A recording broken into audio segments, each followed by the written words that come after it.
Hi, folks. So it's been a while, but we are back with another episode of the Friendly Council. Not sure exactly what number this is, but I think it's the first one in about 18 months for us. So life has been busy.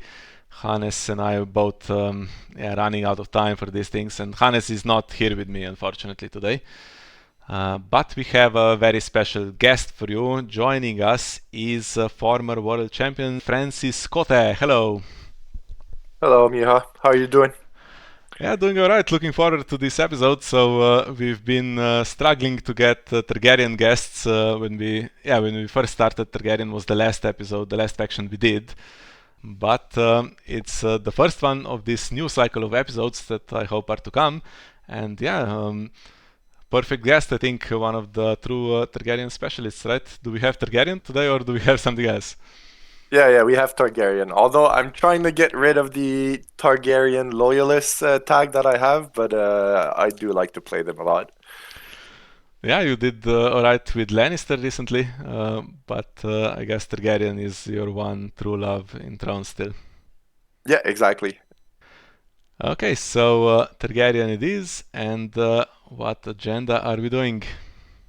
We're gonna go with we are gonna go with the house with the red door because I wanted to play with the big dragons today during the friendly open tournament before this episode was recorded. So I was like, yeah, might as well play the deck that we're gonna talk about. So big dragons it is for today. Oh, interesting. So an agenda that basically has a limited setup, but you will have seven costers in the deck. The goal with the House over the Red Door is to fetch the Skahazadon to get a steady flow of economy for the game. So that's why seven cost dragons, low setup, but usually you get enough money to play them every turn. Okay, so the Skahazadan. So presumably one copy of that. Yeah, one copy only. Okay, and tell us how your deck building process works. Where do you start? Yeah. So like I said, I wanted to play the big dragons, so I played 3x copies of Drogon, Rhaegal, and Viserion from the Targ box, so all seven costers. And the reason why I wanted to play them so much is that I wanted to play Aegon the Conqueror as well. So Drogon, Rhaegal, and Viserion all interact with Aegon the Conqueror. That they have extra claim every time they win a challenge as attackers. So that was the main reason why I wanted to play House with the Red Door to make sure I always have a unique location on the board to be able to attach Aegon the Conqueror. I think Targaryen has sometimes issues with unique locations for that attachment. So playing House with the Red Door was the smart choice, I find. And from then, I was trying to figure out what was the direction of the deck, which Daenerys was I going to play because there's two really good Daenerys for that deck. I decided to go with the core set Daenerys Targaryen as I wanted to be able to draw as many cards as possible. I do think the other one, the 8 cost redesigned Daenerys, is super strong, but after a few turns, her impact isn't as needed as the core set one, which can get renown, insight, and interacts with a few other cards in the deck. As usual, you will see that Khal Drogo made his way onto the deck list with 3x Khal Drogo as well from the core set. And the reason is pretty simple. All the dragons have big strength military icons, and Khal Drogo allows you to do 2 military challenges per turn. Therefore, he is pretty much an easy choice for that deck. After that, the main goal is to play cards that help you with the setup and playing cards every turn. Therefore, every other single card in the deck either is a 1 cost or 2 cost, or doesn't care if it gets pitched by the Skahazadan to get economy every turn. So if we go through the list of characters that I have in my deck, the only exception for that rule is Kotho. Since he was redesigned, reads that he needs a summer plot to be able to get into play by discarding 2 cards. And the Skahazadon interacts with summer plots as well. Therefore, I decided to add 2 copies of Kotho to have some tempo on the board if ever I didn't have enough economy to play him, but I could at least discard cards to make him jump into play. After Kotho, I will go slowly through the characters and why I picked them. I have Arstan Whitebeard, one of Miha's favorite character, as a 1x, and the reason is pretty simple. It's not even for his it's simply for his cost. His cost of 1 with the House of the Red Door that says that you can only play 4 gold of worth of cards on setup means that he's one of those cards where if you have him early in the game for setup, it allows you to play more cards for setup and redraw more cards after. Okay, He's also now be honest, Francis. How yeah. often can he nil? I never played him in my 4 games today. When I got him, either I didn't have the money, but I never got him early. But honestly, I always had either Daenerys, Khal Drogo, or Viserys on the board. Therefore, if he would have had been on the board, he would have been able to melt. Okay, fair enough. So take like if I take the times that I had Brown Ben Plum on the board and I had Arstan instead, he would have been able to use to be used in challenges. But his main goal is not necessarily to participate in challenges. He's there for his cost. Okay. Uh, and then, as I mentioned, I have a 1x of Brown Ben Plum. I think I saw him only once today, had to be discarded after the challenges phase ended since I had no gold. This deck does use most of its gold most of the time. So that's why he's only a 1x.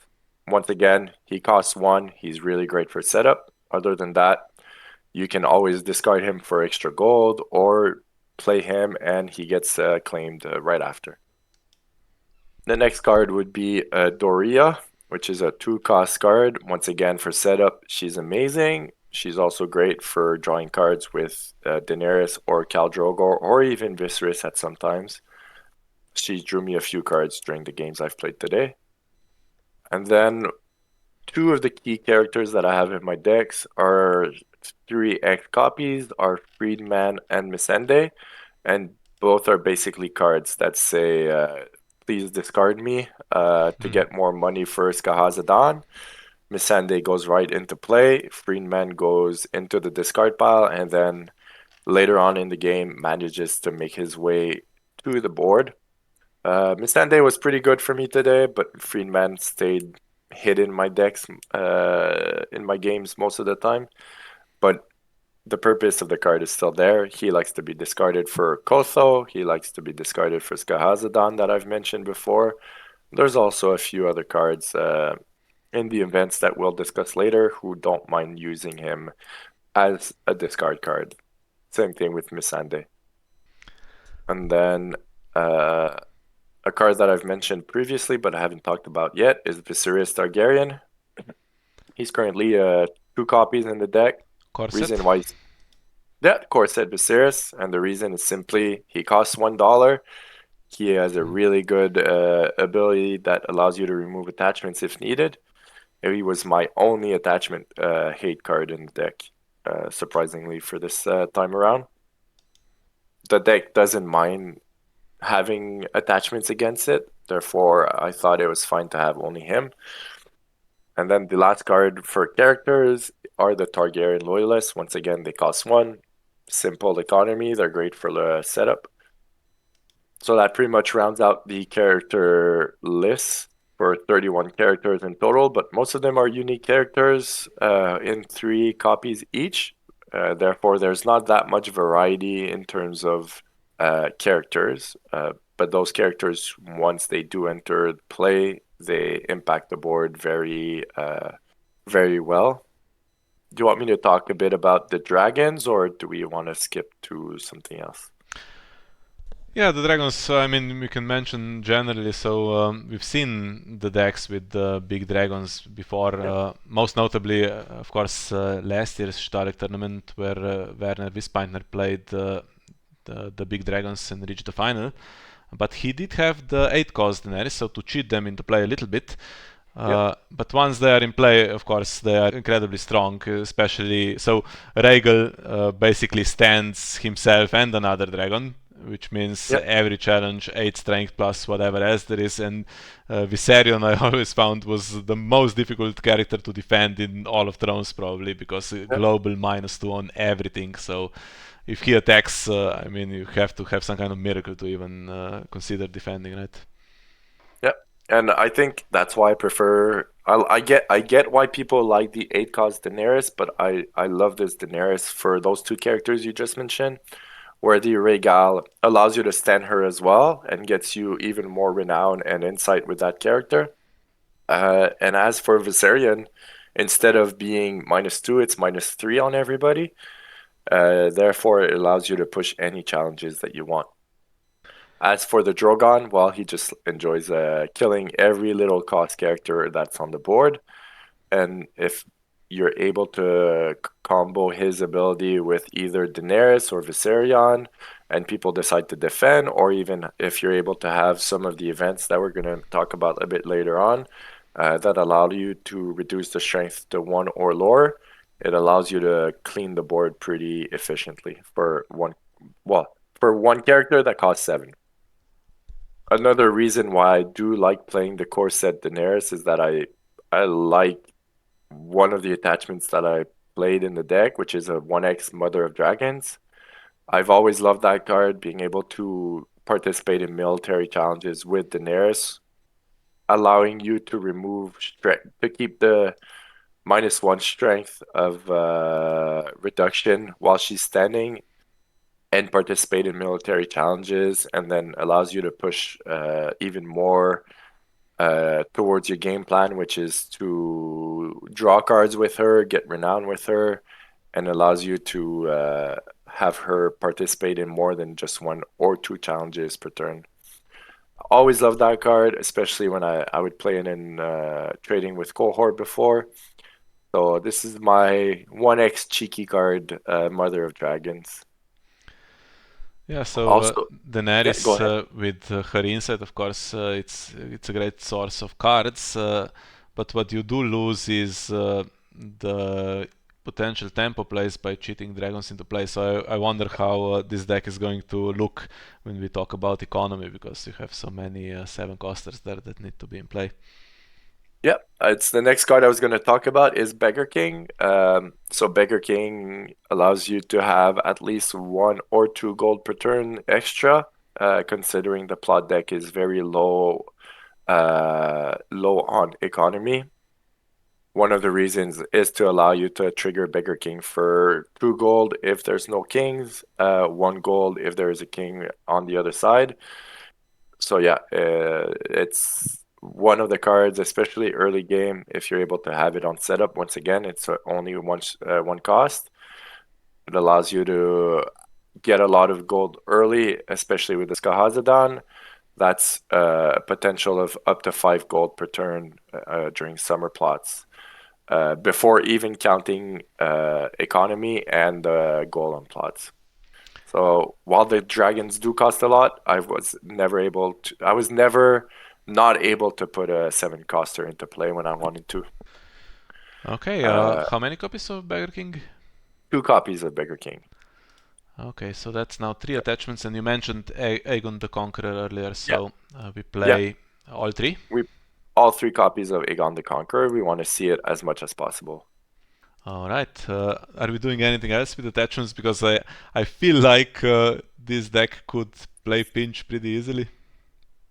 Sadly, no pinch. It could be one of the cards that makes its way to the deck instead of something like Mother of Dragons, which is, I would say, a win more card, but it's just a card that I love to play. And since I wanted to play dragons, I was like, might as well play Mother of Dragons. The deck is maybe a bit less good, but more fun to me. Okay. Yeah. As for locations, on the economy side, well, we already talked about the house with the red door target, which is the Skahazadan. We also have 3 copies of the Rose Road. Once again, zero cost, zero cost limited that gives you gold per turn. Great for setup. And the other one would be the 3 copies of Marini's Market. If you're able to see them for setup, it's amazing. If you're able to see them early in the game enough to be able to pitch back your events in the deck, also amazing. I rarely leave home for a Targaryen deck without 3 Marini's Market. And then onto the good stuff locations. That's it for economy. So basically, it's Skahazadan, Rose Road, Marini's Market, and the Bigger Kings. Okay, that's interesting because there is some mixed opinions how many econ locations deck should have, and 6 is, well, 7 if you count the house with the red door location, is Yeah, lower than most would go, especially with such a high cost curve. I guess yeah, Skahazadan is what, 3 gold every round, so it's like having the arbor. yeah. So it is low on economy, but then you draw a lot of cards, which we'll mention later on with the pod deck, which allows you to get those locations, or they give you cards that punish the opponents. I'll mention those locations first.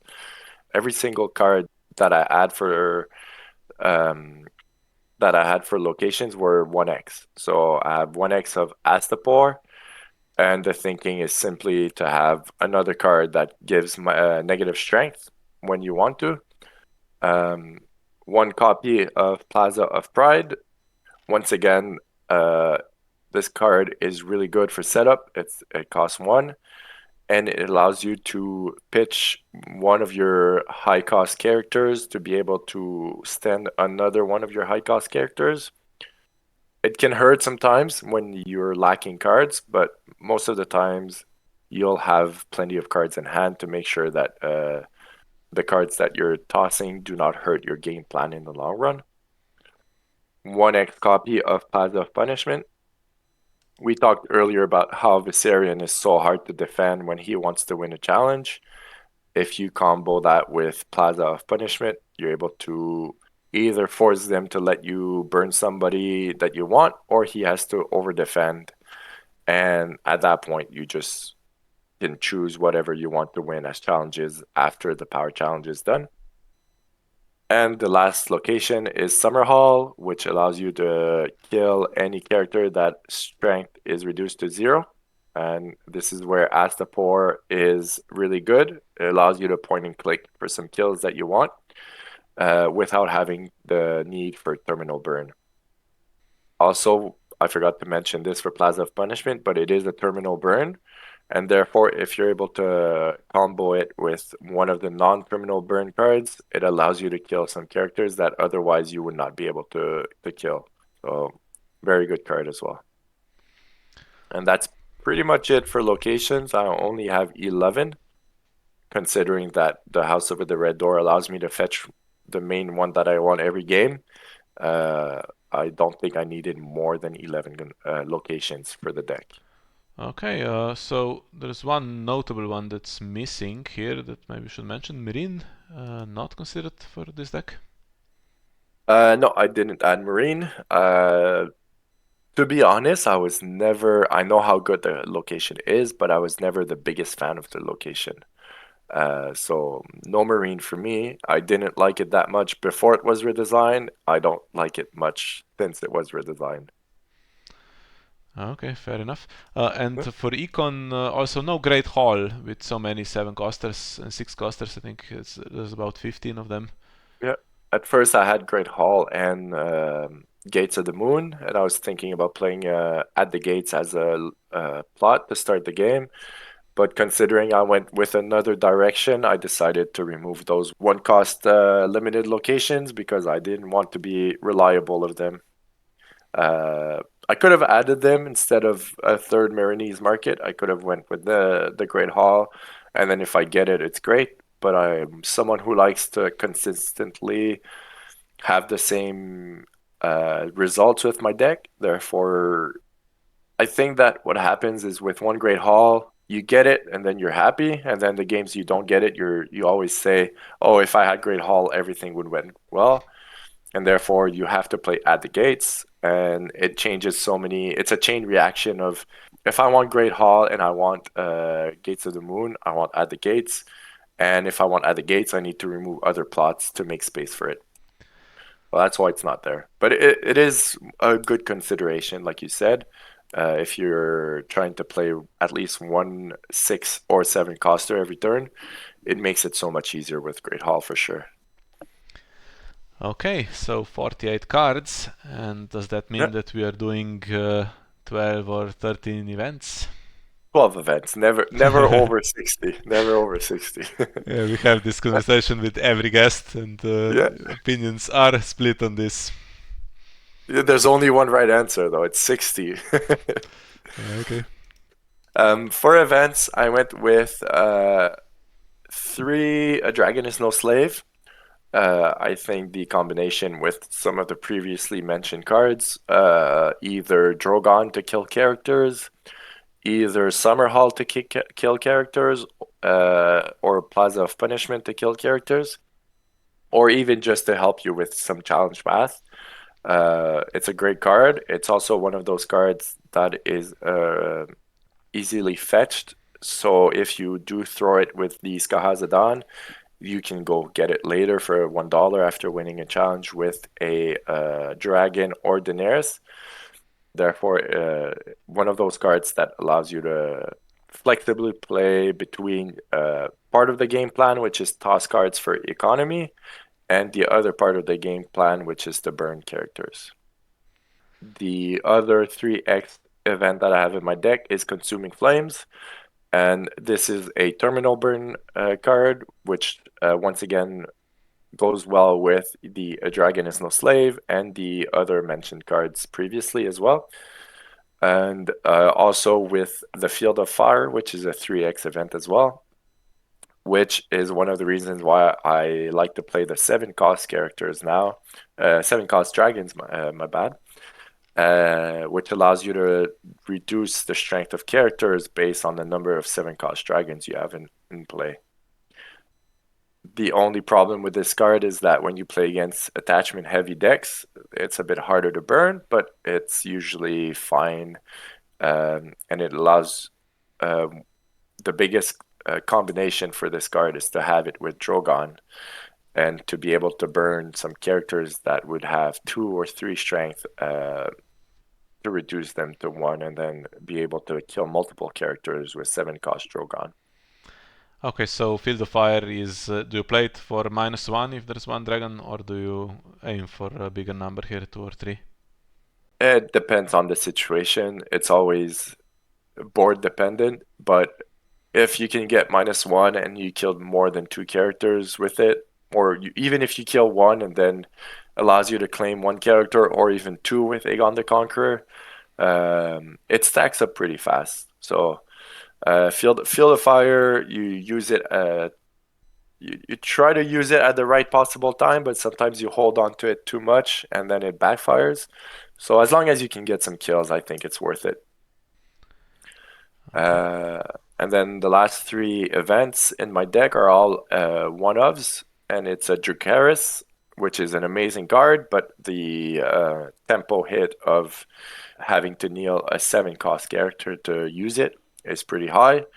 But it's still very strong, and usually people do not suspect it in the 7 cost with the 7 cost dragons.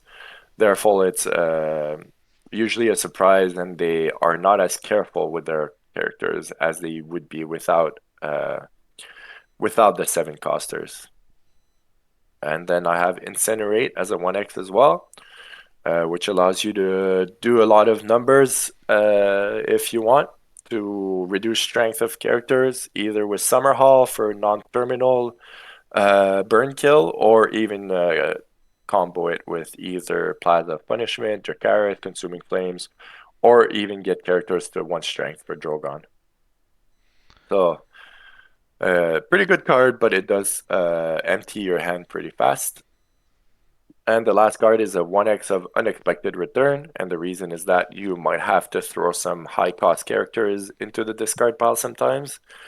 And usually, people, one of the plots that we're going to talk about, which is my restricted plot, is exchange of information. And when they see unexpected return, usually they'll give it to you because they're scared of the burn and they don't think you'll ever get 5 gold to play it. Hmm. But usually I prefer to throw 1 7 cost character. For Skahazadon, I get 3 gold, and then with unexpected return, I pay it for 5 instead of 7. So it's one of those cards that helps you tempo a lot, especially post reset. So it's only a 1x, but when I did play a similar deck beforehand in Sea of Blood, Unexpected Return was one of the best cards in the deck, which is why I wanted to try it in this deck as well. Yeah, so with 7 casters it actually works as kind of econ as well. Usually would Yeah, pay a lot for a character, but yeah. here you get out ahead, I guess. Especially after a reset where they think they're gonna come out ahead against a Mad King's command. Usually it's 3 characters, but now I have 4, and it's usually a 7 coster. So the tempo is pretty high. Yeah, and worth saying as well that if you play against Valor Harris, which I assume is not pleasant for this deck with all the high cost characters, any Yeah, dupes will go to the discard pile, and that's quite convenient as well. I've seen that in the Sea of Blood decks that you mentioned. yeah. Uh, I used to do it myself actually, where I would Valar Dohaeris myself, and I would purposely choose my dupe character to put him in the discard pile, knowing that I would unexpected return him right away. Yeah, so nice selection of events. If you play open deck lists with this, the opponent will absolutely have no clue what is in hand, and they will know that everything could be in hand. Yep. Except maybe the dragon has 3 heads is not in this one, even though you play the full set. Yeah, I do wish I would have some space for it. It's when I started coming back into the game, it's one of the cards that really caught my eye because I like to play the dragons a lot. And I think with the 7 cost dragons, it allows you to play a very different control kind of game. But considering my plot deck is very low initiative, it's harder to play because usually I'll play second and I'm not able to intimidate my opponents. And therefore, I like it a bit less in this kind of deck because of the plot deck. Okay, makes sense. I guess there's Yeah, also an argument here that if you have all the dragons, I mean, it's kind of difficult for the opponent to get anything out of the game at that point, so it could be a little yeah, bit win more. I yeah, used to play it with the hatchlings, where it does make a difference because you don't necessarily win the game if the hatchlings are doing challenges. yeah. But yeah, the big dragons are pretty big and difficult to stop anyway. Yeah, I did play it with the hatchlings as well, and I think no matter, as soon as you decide to play dragons, thinking about that event is a good thing. But it needs to fit the game plan a lot. So when I was playing with the hatchlings, I was playing a Lord of the Crossing list. I was trying to go first all the time. It was fairly easy to get all the dragons on the board at the same time, so it's really worth it. But yeah, I think the card is really good. It just you need to build it around your deck needs to be built around it more than just throw it in the deck because you have dragons. Makes sense. And then the last part of the deck, which is the plot deck, I usually finish with the plot deck unless I really have a clear deck idea in mind. And the reason why I finish with the plot deck is that sometimes the way the whole deck is built changes a bit how the plot deck would be built. Like I said earlier, if I'm not trying to play a go first kind of deck, then there's no point in me having a bunch of high initiative plot to control initiative uh, if I don't care if I'm going first or second, which is why some of the times when I build my deck, I'll go back to my plot deck and then try to figure out at the end what I want to add. Sometimes I really do want a certain plot, and it does make my deck weaker. Therefore, I have to change some cards in my deck. But usually, I finish my 60 cards, and then the plot deck is built. And I really wanted to play Naval Superiority, and the reason is that I always have money on turn one with 2 gold on the plot plus the 2 gold on the Skahazadan. If I have Beggar King, I have an extra 2 gold and whatever economy I have on the board. Today I played it as my first plot every game. It hit every game because there's only 3 playable plots I find people use in games to open, which is the Maiden, At the Gates, and Late Summer Feast. I hit a couple of Late Summer Feast, which is pretty fun. They can't really do anything, and when they do win challenges, they make you draw cards. So naval superiority is pretty good. And then usually, if they don't open with their big economy, they'll play their second plot with a big economy, and therefore I play Summer Harvest as well on my plot too, which was usually my play every game. I would open naval, play Summer Harvest game round two. It's a summer plot, so you get 3 gold for the Skahazadan. You usually get $2 if you have Bigger King into play, and you have whatever economy your opponent decided to play after you hit them with naval superiority. So it's a bit of a uh, 1-2 punch combo to allow you to get ahead a bit early in the game. Yeah, Uh, so they get nailed and then they will have usually 6 gold, right? Some kind of smith or something. Or yeah, exactly. worst case, brand the builder, and you should Yeah, have 7 from that. Yeah. they're gonna be forced to play their second biggest plot usually. Unless they have tricks up their sleeves. Heir to the Iron Throne is one of them, but it's still 6 gold for me, plus Kahazadan, plus Beggar King. So it goes up pretty fast. And then, as I mentioned earlier, my restricted card in the deck is Exchange of Information. I play 2 of them, and the reason is that it's a summer plot. It has low gold, and the draw is just too good to not play 2 of them. Uh, and the split between my characters, location, events, usually I'll draw at least 3 cards off of it. Sometimes I'll get an attachment thrown into the mix as well. Mathematically, you should always have 4 cards, but it doesn't always go like that. So it's a pretty good plot. There's a reason why it's restricted. And then I have a secondary draw plot, which is counting coppers as a 1x. Um, Basically does the same thing as exchange of different information. Allows you to have 5 cards into hand. It's just that it's not a summer plot. But the positive is that the cards are not picked by your opponent. Yes, so we should mention the timing here of the location. So after you reveal the plot card means after the when revealed abilities have triggered. So for Yeah, instance, if for exchange you get something that's died or a dupe of an attachment that is yeah, already in play or something like that, you will have that card to discard before the location has to trigger. yeah. Which is why you can go 3x on some of the cards that you don't need necessarily 3x of, like Aegon the Conqueror. The reason why I have 3 is that I want to see it all the time, but once I see it, I have no use for it.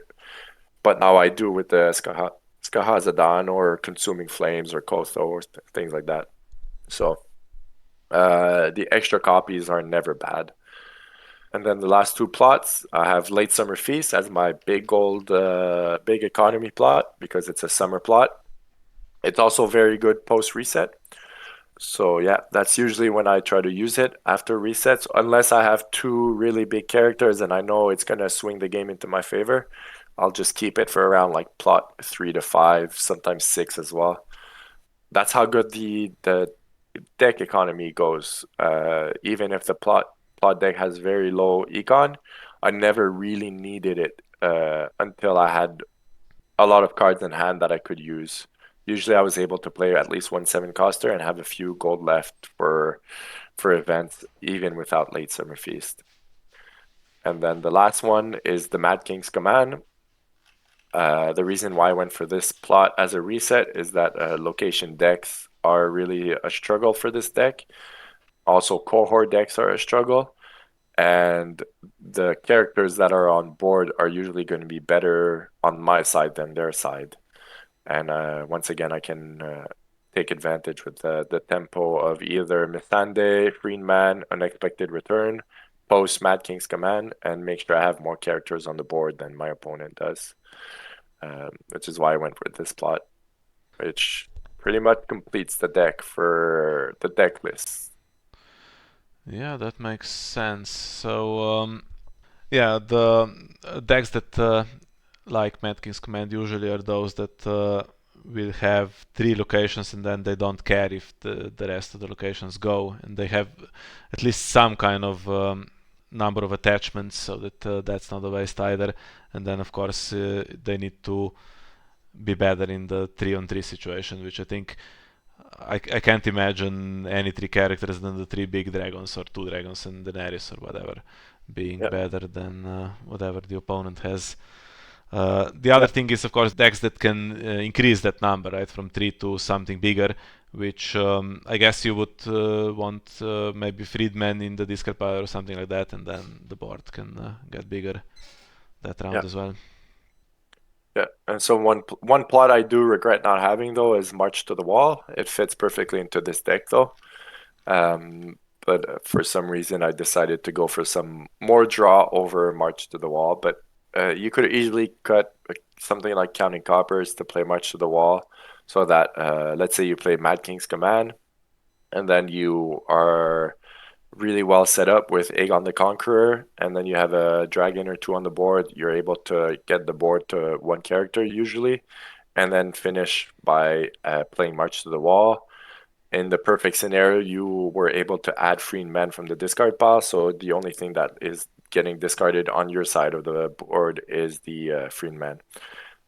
So if there was one change I would do in the plot deck would be Counting Coppers for March to the Wall.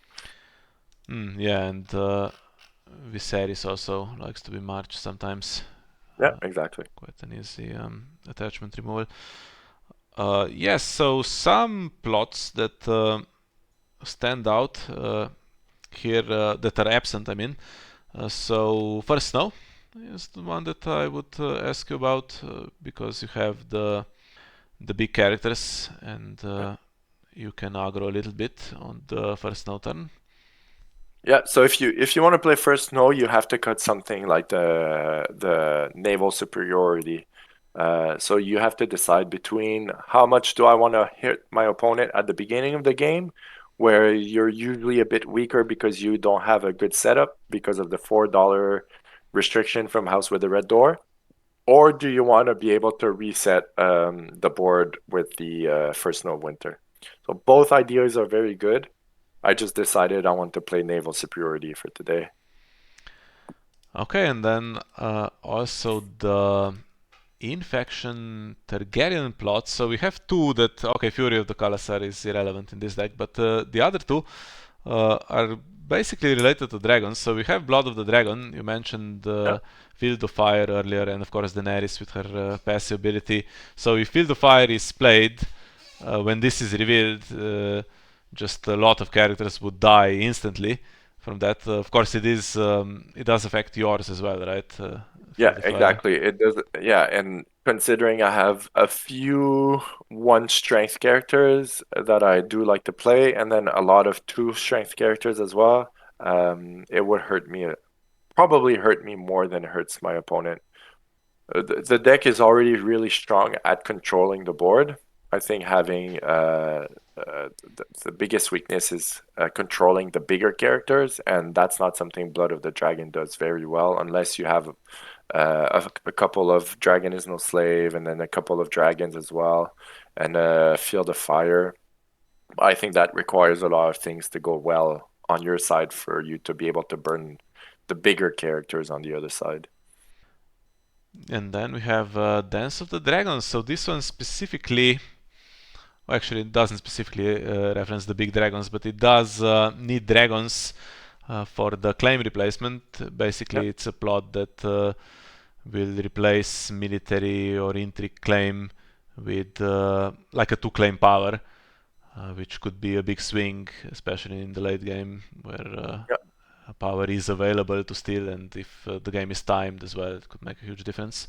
But you have decided against it.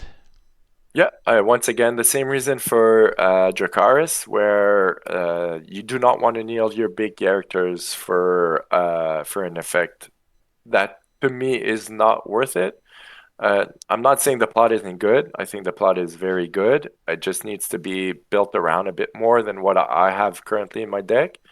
Losing a 7 cost dragon to get 2 power could win you the game, but most of the time, if I can rethink about my 4 games that I played today, it would have been a bad plot to reveal. But I do like the plot a lot. I think it's better with the little dragons where the tempo is not as hard against you and where you can stand back easily with Plaza of Pride. If you built around it, you might have as well the Waking the Dragon to be able to stand them. So I think the plot is very good in the right deck. Okay, so there we are, 60 cards, 7 Yep. plots. And let's go through the general strategy a little bit then. So you mentioned the plot sequence, so we go naval first, we go summer harvest second, unless there's Yep. some kind of situation that wants a different line of play. Yep. And then presumably one exchange or coppers before Matkins command, one after. Yeah, usually I'll keep counting coppers for after Mad King's command, but most of the time the game is probably over before Mad King's command is used. So for me, the way I play resets is I keep them for as long as possible because, especially for the Mad King's command, it's one of those where I want to have as much impact as possible. And usually earlier in the game, I have a lot of cards in hand, and I do value my cards in hand a lot because I throw them in the discard pile a lot.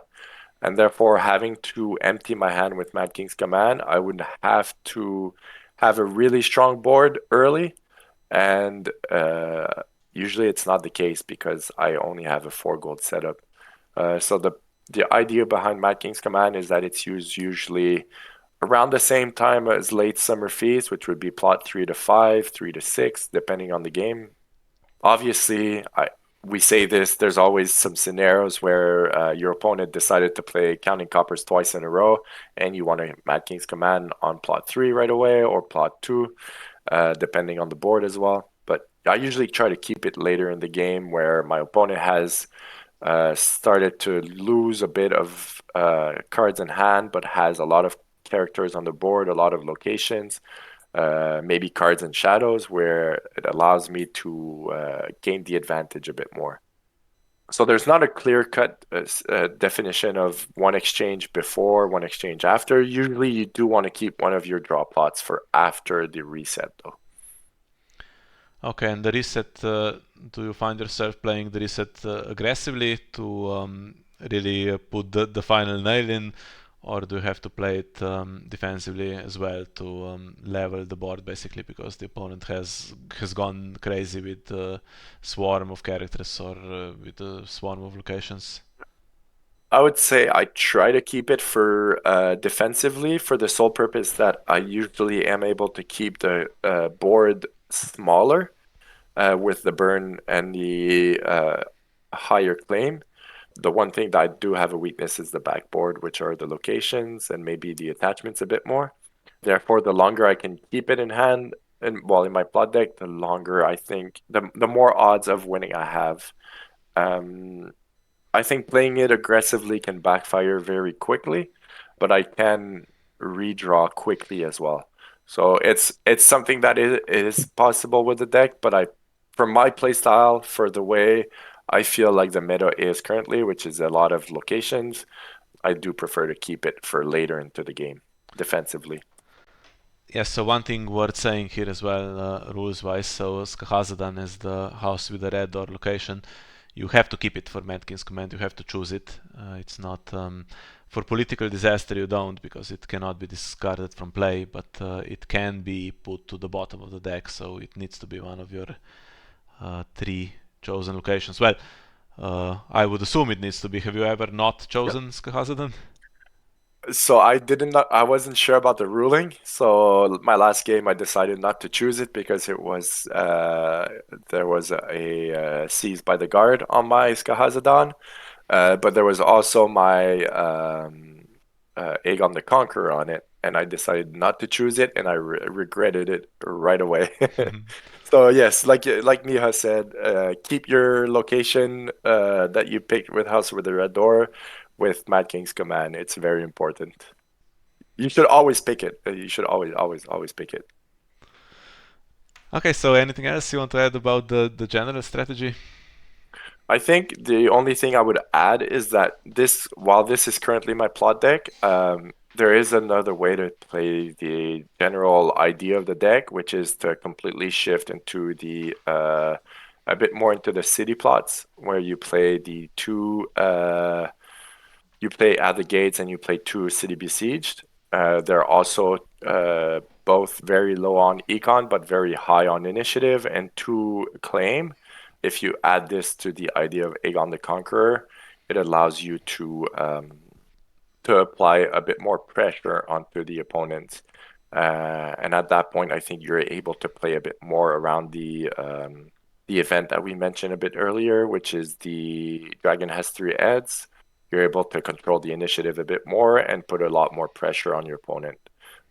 So I think in general, if you guys want to try this deck and you think that trying at the gates with two city besiege, maybe one counting coppers, for restricted, I would go with you win or you die. I think that's also a very possible option for plot decks. That's pretty much what I would add for the general idea of the deck. It means you play a bit more as the first player, or at least you choose who's the first player, and you put a bit more pressure, but you do draw way less cards with the plot deck at that moment. Yeah, so with this plotline, you might win initiative sometimes, but you don't generally have control of initiative against decks that fight you for it.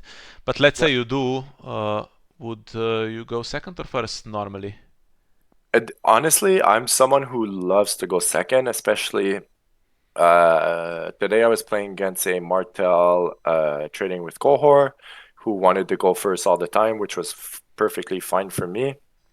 And the moments that he did put me first, I kind of didn't like it because I prefer if my opponents attack me, I can choose to be in a defensive position and win in defense, which is fine. And if they decide not to attack me, then at that moment I can control without having fear of getting hit back. So I can go all out on attack and choose how to pick my spots. Whereas if I'm first player, I kind of have to be careful on how I'm going to get hit back after, which is what cost me my first game of the day, where I wasn't careful with how I was attacking, and then my opponent was able to get a lot of power very fast. Hmm. So, I would say it depends from one person to another, but for me, the way I like to play, sometimes going second is not that bad, especially since you can win whatever challenge you want with the dragons. Okay, and okay, so presumably whatever you draw, you play, don't always have control over that. But let's say if you have multiple options, so all the dragons, Daenerys, Khal Drogo, let's say Dohaeris is played and everything is in play. What are we keeping? What's the most important piece? It's a difficult question because the answer for me is always dependent on what's on the board currently and who you're playing against. Um, I do think if you're playing against a deck that has a lot of low cost, low strength characters, Drogon would probably be one of the characters I like to keep. Depending on if you have, let's say you have in hand, you have on the board you have Drogon, you have Khal Drogo, and you have Daenerys, and in hand you have Rhaegal and Viserion. I might be tempted to keep Khal Drogo as well to put some military pressure. It's very dependent on what your opponent has. Sometimes you're close to finishing the game, and therefore you want to keep your characters that have renown on them. So Daenerys with Drogon, you'll keep Daenerys, and then if Khal Drogo's on the board, he has more power. You might want to keep him. Uh, it also depends on what kind of events you have in hand. Do you have the Field of Fire? Do you not? Do you have Dracarys? Do you not? Uh, Mother of Dragons with Daenerys is really good. If you have Aegon the Conqueror, you might want to keep your dragon. So it's very dependent on what's already on the board and what you have in hand. Um, I wouldn't say one is better than the other. Okay, and then finally, I would ask about the agenda. So we've seen these big dragons played out of Conclave, and other decks that spring to mind. So potentially with the summer plot, since Khazad, you could play Kings of Summer, you could play Aloof with so many high costers, Sea of Blood because military is so easy to win. So Yeah. how do these compare? For instance, what made you choose this over the others? Why do you think this is the best version potentially? I don't know if this is the best version, but I can say that if you want to play Aegon the Conqueror, it is the most consistent version to play with Skahazadon because you have economy and you are guaranteed to have a location on the board that you can attach Aegon the Conqueror. This is the main idea behind the house with the red door. If you want to play the big dragons with Aegon the Conqueror and you play Sea of Blood, then you have to pay $7 for one big dragon. You have to pay at least $1 for a location, and then you have to pay $3 for the Aegon the Conqueror, which means you have $11 to play just one character, one location, one attachment. Usually it takes a couple of turns to set it up. In this deck, you can do it pretty much turn one or turn two very, very easily.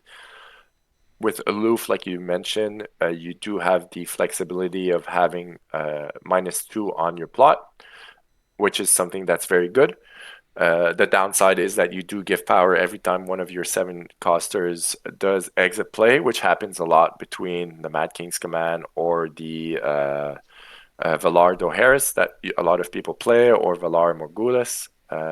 I do think a lot of decks right now currently run at least two resets. Most decks actually run two resets, I find. So you'll usually end up losing one of your bigger guys fast. So Aloof is really good. Once again, you're not guaranteed to have those locations on the board though. Uh, which other one did you mention? I think Aloof, Kings of Summer I Sealed. mentioned in King of Conclave. Summer.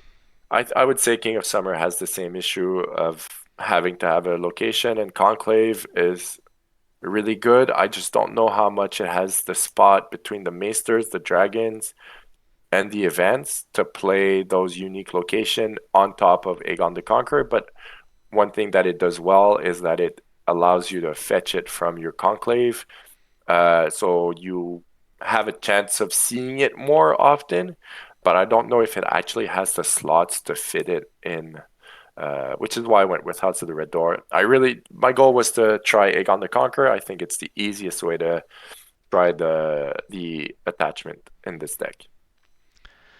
Okay, and then finally let's talk a little bit about the matchups here for this deck. So, what is it generally good against, and what does it struggle against the most? So I think it's good against any decks that want to play the board because you are able to win those challenges fairly easy. I think it can struggle against decks that are quick because you have a slow start, but naval superiority is trying to help you at that weakness. But the first game, like I said, I was careless on how I was defending my challenges, and my opponent was able to gain a lot of power very fast. And by turn three, the game was over. I also think control decks, if we take a look at Martel icon removal, while they cannot put any attachments on the dragons, they can easily remove their military icons, and the impact of the dragons is far less at that moment. It's also why I think the Sea of Blood deck is a bit weaker because it relies so much on the military icon to win. While it's very good at doing it, once it's control, your deck falls a bit flat. The other weakness would be the intimidate go first kind of decks that allows them to intimidate you, but at the same time you do have a lot of strength and you have a lot of burn, therefore you're able to either force them to overcommit and then they can only intimidate one character, or you're able to burn them and defend. So I wouldn't say it's a weakness, but if everything falls perfectly for them, I think it's a bit harder for the Targ deck to succeed. Well, I guess my first opponent was playing a lot of things that did good against my deck because they had a lot of attachments as well. And attachments with Field of Fire, Dragon is no Slave, and Plaza of Punishment are all cards that don't like attachments. So if ever you feel that decks with attachments are really a big problem, one card that I would consider adding as a one or two X is the Shadow of the East, Mhm.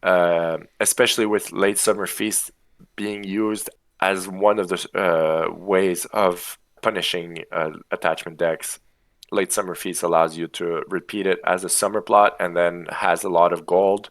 So if you don't even need that much gold to play your characters, you can at least use it for the event and remove all of the efforts on your opponent's attachment game plan. Yeah, every single one of them. That's Yeah, happened before in games. yeah, I've done it previously as well. So every time I play a summer deck or a deck that has a lot of summer plots, Kotho is one of the cards I think about, and then Shadow of the East because simply they both allow you to gain a lot of either tempo or remove tempo from your opponent by just removing their entire game plan for the round. So Shadow of the East with Late Summer Feast is one of the things I would consider adding to the deck if attachments are that much of a problem. Yeah, that's one of the most demoralizing things that can happen if you play an attachment based deck.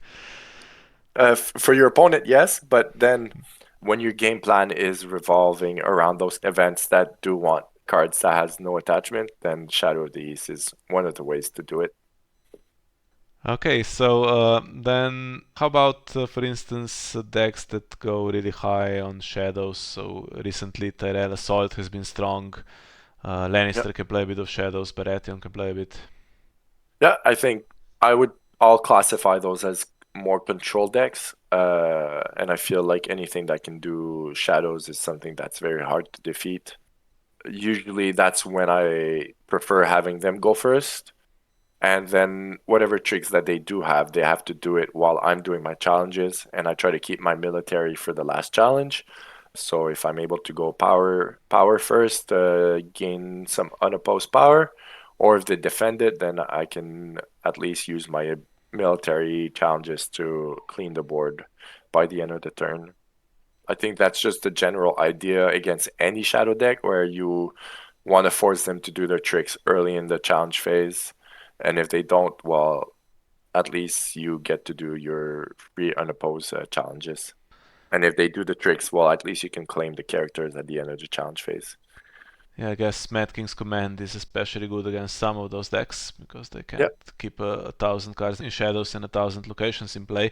I know yeah, it kills Baratheon and Lannister who go really wide with locations. Tyrell not so much, I guess, because yeah, they have Econ, the unique big locations, and they survive that a little bit better. yeah. But if they keep the econ, then they don't keep the Starry Set or the Old Town Undercity. And if they do, well, they don't keep the econ. So yeah, it doesn't affect Tyrell as much, but it still affects them. Yes, and of course, at the time of recording this episode, Night which is going a little bit crazy, so we had like the aggressive decks that take control of your characters or basically remove any stuff you have in play. And recently online a bit more, we've seen the other extreme, so decks with Sentinel Stand and a thousand little charts that have a bunch of strength that just keep coming. Yeah. So how are we doing against those two archetypes? Once again, I think the Mad King's Command is one of those that does well against the Sentinel Stand deck, and the high strength of the dragons helps a lot. But the burn is a bit harder to get going. And then the other deck, which is the Night's Watch Attrition, this deck completely crumbles against it. Because unless you're able to have a few characters at the beginning, you're able to have like a Missandei turn one in hand and Skahazadon to make sure she's on the board. But once again, all my characters are able to be hit by the recruiter by the watch, except the big guys. And then if he's able to trigger recruiter for the watch, and steal with Yorin, the smaller guys as well. And then there's only big guys left. Uh, there's only so much that they can do.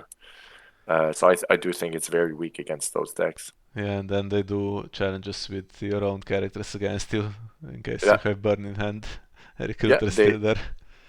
yeah. So you either burn your own characters or you suffer the wrath of the dragon as well if they end up in the discard pile. So yeah, not a good matchup. And what about Valar Duharis in general? In most situations, right, you would keep one big, and okay, you have a bunch of chuds, but one big. Yeah. There's no combination 6+4 or anything like that that you can keep. No, no, exactly. So ideally, if Kotho hasn't entered play, he's able to develop Harris while you summer any summer plots. If you're able to have an expected return, it helps. If you know it's happening, and that's why I like to keep Late Summer Feast. If you know the reset's about to happen, you play Late Summer Feast at the same time. You're able to reflood the board pretty quickly. But yes, generally you're only able to keep one big and then one or two other small characters. Okay, so there we are. That's the deck. I hope you enjoyed these explanations, and huge thanks to Francis for joining us on this episode. Always nice to hear some expertise from a Targaryen specialist. Yeah, thanks for having me. And if ever you want to have me again in the future, don't hesitate. Really enjoyed doing this with you. Yeah, we just might. So thank you all for watching, and we'll see you next time. Bye bye.